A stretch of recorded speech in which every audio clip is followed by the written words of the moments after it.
Aku memat.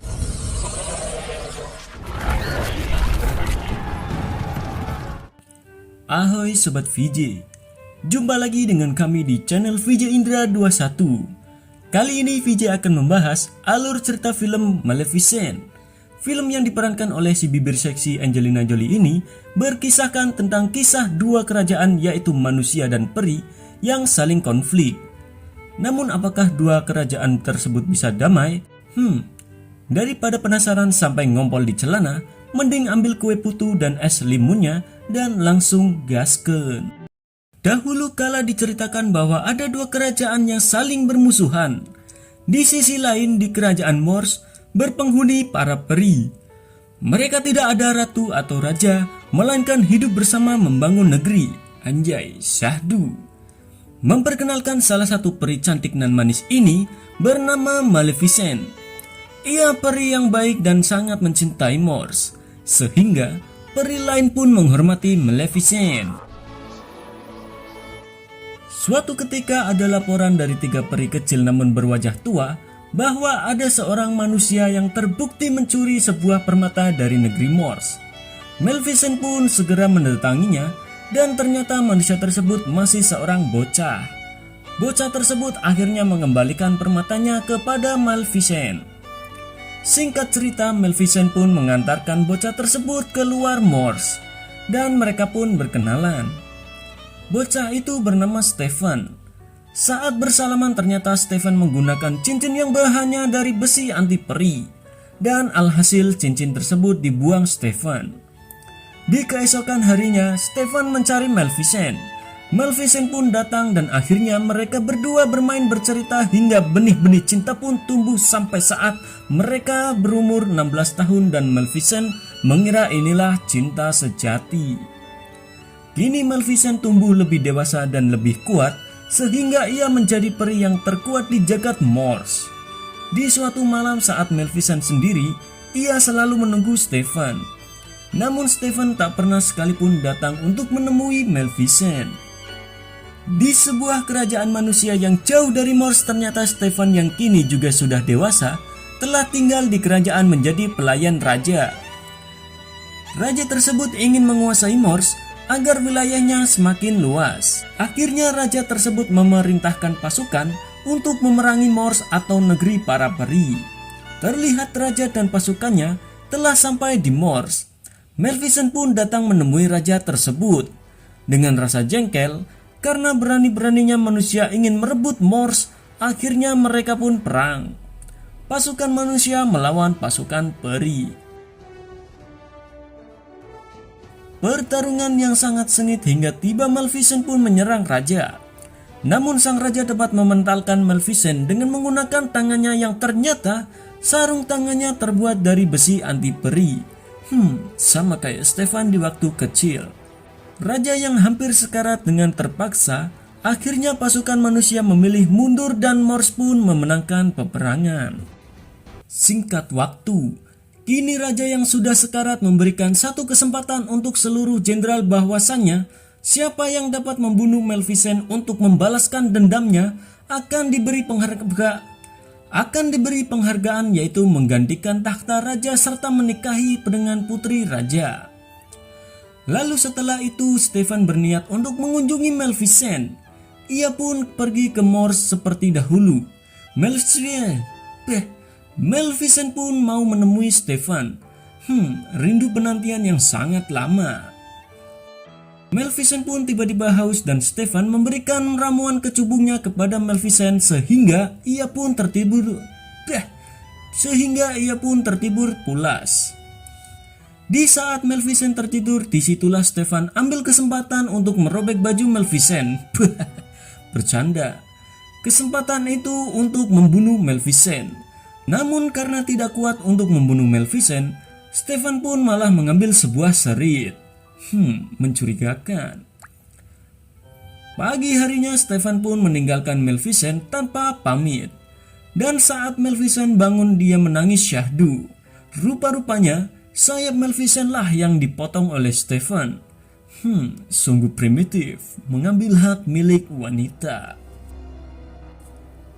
lalu berpindah pada istana kerajaan manusia.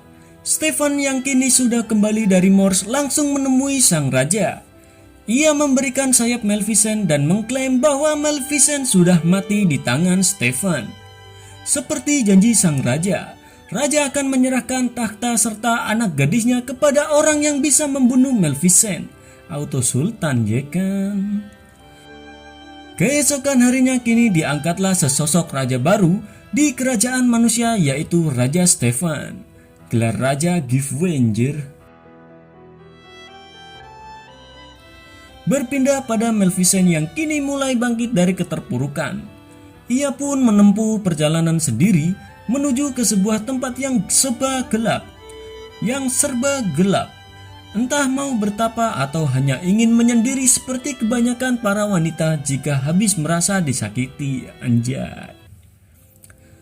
Di keesokan harinya saat dalam perjalanan, ada seekor burung gagak yang tertangkap dalam jebakan seorang manusia. Dengan mantra ada kadabra, Maleficent pun merubah burung gagak itu menjadi manusia dan menyelamatkan dari manusia. Aneh. Burung itu bernama Dival, dan dia kini menjadi pengikut Maleficent untuk menjadi sayapnya, guna untuk mencari informasi yang ada di kerajaan. Bau-bau balas dendam nih. Kemudian mereka kembali ke kastil gelap dan Maleficent pun menjalani ritual pengambilan ilmu Nyi Roro Kidul. Mungkin untuk menambah kekuatan dan juga awet muda kali ya. Singkat waktu, Maleficent pun kembali ke negeri Mors dan merubah Mors yang tadinya cerah meriah gembira loka kini menjadi negeri Mors yang gelap penuh dendam, dan Maleficent pun mengklaim dirinya kini adalah ratu di negeri Mors. Dan semua peri pun nyendiko dawuh kepada Maleficent. Kolosal anjir. Di lain wilayah, yaitu di kerajaan manusia, ada suatu perayaan besar. Telah lahir bayi cantik dari pasangan Raja dan Ratu Stefan. Ketika peri boncel namun berwajah tua pun turut hadir untuk memberikan hadiah untuk sang princess kecil. Namun saat peri hijau akan memberikan hadiah, tiba-tiba Maleficent pun datang. Kamu tak diundang nih. Tak kalah sama peri boncel, Maleficent pun ikut memberikan sesuatu untuk princess. Namun bukan hadiah mobil atau uang tunai, melainkan kutukan yang mana pada saat princess berusia 16 tahun akan menusukkan jarinya ke jarum pintal sehingga princess akan tertidur selamanya. Namun dengan rasa penuh cinta kepada anaknya, Raja Stefan menunduk meminta untuk keringanan, dan Maleficent pun mengabulkannya. Kutukan dapat dicabut apabila ada yang bisa memberi ciuman cinta sejati. Kini Raja Stefan memerintahkan prajuritnya untuk menyita semua alat pintal di seluruh wilayah kerajaan dan membakarnya di ruang bawah tanah. Raja Stefan pun menyerahkan Putri Aurora kepada peri boncel untuk dirawat sampai berumur 16 tahun agar aman dari kutukan Maleficent. Singkat waktu, Maleficent kembali ke Mors dan membuat dinding berduri untuk melindungi Mors. Di sisi lain, para peri boncel telah sampai ke gubuk derita guna untuk merawat Putri Aurora. Mereka pun merubah diri menjadi manusia normal, tanpa terbang dan sihir, serta jadi petani untuk kelangsungan hidup. Terlihat Maleficent sedang menengok Putri Aurora. Niat sih mau geledek dengan muka seram, namun Putri Aurora malah tertawa. Para peri sebenarnya tak becus untuk merawat bayi, sehingga Aurora terus-terusan menangis dan sampai membuat Maleficent tutup telinga. Di malam harinya, Dival datang memberi makanan untuk Aurora dan meninabobokan Aurora. Di sisi lain, kini Stefan semakin greget dengan keadaan dan menyuruh prajurit untuk segera menyerang Mors dan membunuh Maleficent. Singkat waktu, para prajurit datang berbondong-bondong ke Mors untuk membantai serta membunuh Maleficent dengan serangan ketapel api. Namun Maleficent tidak tinggal diam. Dengan ilmu laut kidulnya, ia dapat menggerakkan pohon duri ke arah para prajurit sehingga membuat para prajurit kewalahan dan akhirnya mundur. Berpindah pada Aurora yang kini tumbuh semakin besar, sedang asyik berpiknik bersama peri berwajah tua yang selalu bertengkar. Aurora yang mengejar kupu-kupu tak melihat di depan yang ternyata sebuah jurang. Ia pun terjatuh namun ditolong oleh Maleficent dengan menggerakkan sebuah akar panjang yang ada di tebing tersebut. Aurora yang sudah balita pergi ke hutan dan menemui Maleficent. Ia meminta digendong.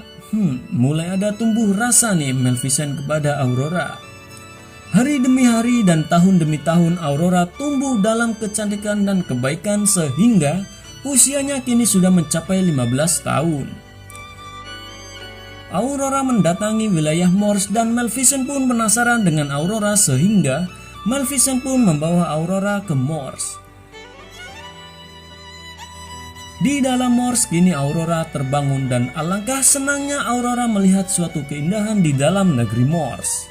Aurora ingin bertemu Maleficent dan ia menyebutnya ibu peri yang melindunginya sejak saat kecil hingga kini. Tak kalah kesempatan Dival pun menemui Aurora dalam bentuk manusianya. Karena sudah larut malam, Maleficent pun membawa Aurora ke tempat tidurnya untuk mengistirahatkan Aurora. Semakin ada rasa kasih sayang. Di malam hari selanjutnya kini mereka berdua duduk bersama di bawah sinar rembulan dan bermain dengan peri lamanya. Dengan peri lainnya. Maleficent pun datang ke kamar Aurora dan berniat mencabut kutukan yang ia berikan ke Aurora saat dia masih bayi. Namun karena kutukan tersebut ilmu dari Laut Kidul, Maleficent pun tak bisa melepaskan kutukannya. Karena dalam kutukan tersebut mutlak siapapun tak dapat melepaskan kutukan itu. Singkat waktu, kini Aurora penasaran dan bertanya, semua peri punya sayap namun Maleficent malah tak punya sayap. Maleficent pun menjawab dulu punya sekarang enggak. Lalu Maleficent pergi meninggalkan Aurora. Berpindah pada kerajaan salah seorang pelayan, raja mendatangi Raja Stefan yang kini semakin depresi hingga ia berbicara pada sayap Maleficent yang ia simpan di suatu tempat. Raja Stefan yang terpuruk kini berencana membuat senjata dari bahan besi anti peri dan menyuruh ahli besi untuk membuat senjata sebanyak-banyaknya. Semakin edan nih raja. Berpindah pada Aurora yang kini bertemu seorang pangeran dari kerajaan lain. Aurora yang terkejut oleh pangeran itu pun terpleset, namun ditolong oleh pangeran tersebut. Mereka pun berkenalan dan pangeran tersebut bernama Philip. Lampu terang anjir. Lalu Philip pun melanjutkan perjalanannya menuju ke kerajaan Stefan. Dan ternyata dari tadi Maleficent sedang memperhatikan Philip dan Aurora. Singkat waktu, Aurora kembali ke gubuk derita untuk menemui 3 peri tua. Ia ingin mengatakan bahwa ia akan berusia 16 tahun besok. Dan ia ingin pergi meninggalkan 3 peri tersebut. Karena salah satu peri tersebut keceplosan menyebutkan bahwa Aurora anak raja dan dulunya diberi kutukan. Akhirnya Aurora langsung pergi ke Morse untuk berbicara kepada Maleficent. Kini Aurora sudah mengetahui kebenaran atas dirinya dan akhirnya Aurora meninggalkan Maleficent. Ia pun segera menuju kerajaan. Maleficent pun mencari Philip karena ia percaya Philip cinta sejatinya Aurora. 3 peri kecil itu pun segera menyusul Aurora yang kini sudah berada di istana untuk bertemu dengan ayahnya, Raja Stefan. Namun Raja Stefan memerintahkan untuk mengurung Aurora ke kamarnya agar selamat dari kutukan Maleficent. Dengan rasa penasaran, Aurora yang menemukan sebuah pintu rahasia pun kini ia membuka pintu tersebut. Dan alhasil ia malah bertemu seorang pelayan wanita dan langsung kabur. Maleficent yang kini menemukan Philip pun segera bergegas cepat menuju ke kerajaan agar tidak terlambat sebelum kutukan tersebut terjadi pada Aurora. Berpindah di kerajaan, sang pelayan pun kocar-kacir mencari Aurora yang larinya cepat secepat laju kiriman online. Seakan dihipnotis untuk bergerak mengikuti arah, Aurora menemukan sebuah ruangan yang ternyata berisi tumpukan bakaran alat jarum pintal. Dengan menempuh perjalanan jauh menggunakan kuda, Maleficent pun membawa Philip menuju ke kerajaan guna menyelamatkan Aurora. Kini Aurora yang memasuki ruangan yang penuh bangkai jarum pintal pun semakin mendekati salah satu benda tersebut yang tiba-tiba berubah menjadi utuh. Aurora pun menusukkan jarinya ke jarum pintal tersebut. Dan benar saja, Aurora langsung terjatuh tanpa sadar. Maleficent kini sudah sampai di depan kerajaan dan ia bermaksud membawa Philip untuk menyelamatkan Aurora dari kutukannya. Kini Aurora hanya bisa tertidur selamanya dan menunggu cinta sejatinya untuk menghilangkan kutukan. Penantian yang tertunda nih. Singkat waktu, Maleficent pun sudah memasuki kerajaan dan melewati jebakan besi yang ternyata terbuat dari besi anti peri. Sesampainya di depan kamar Aurora, Philip pun dijatuhkan agar para peri mendengar dan membawa masuk Philip ke kamar Aurora. Tanpa berlama pun dengan harapan yang sama, Philip pun mencium bibir Aurora. Dan benar saja, Aurora tak bisa melek bangun dan masih tertidur pulas. Akhirnya Philip pun diusir dari kamar Aurora karena ia bukan cinta sejatinya Aurora. Kini Maleficent pun semakin menyesal dengan apa yang sudah ia perbuat pada Aurora. Ia pun mencium Aurora dengan setulus hatinya.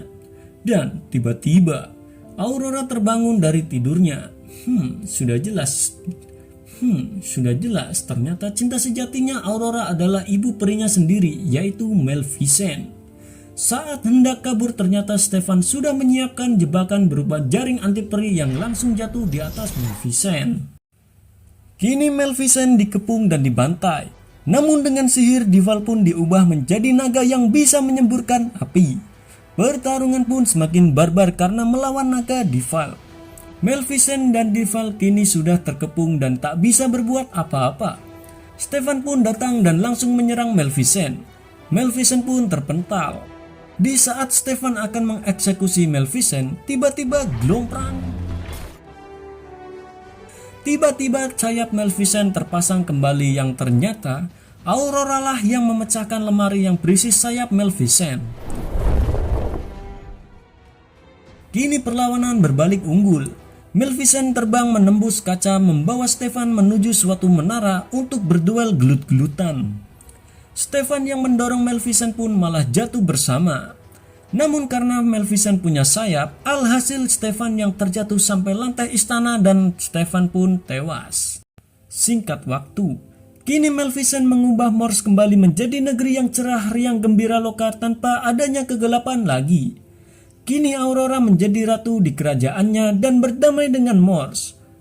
Semua menyambut dengan riang gembira karena kini perdamaian tercipta atas perjuangan manusia dengan peri melawan keegoisan seorang raja.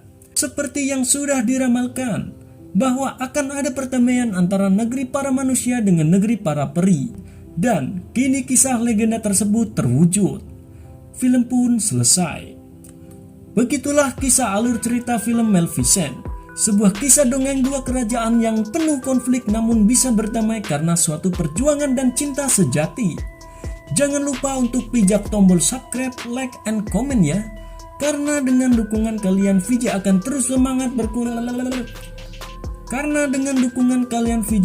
terus semangat untuk selalu berkarya. Dengan rasa penuh damai di hati, kami ucapkan terima kasih. So, salam spirit of life.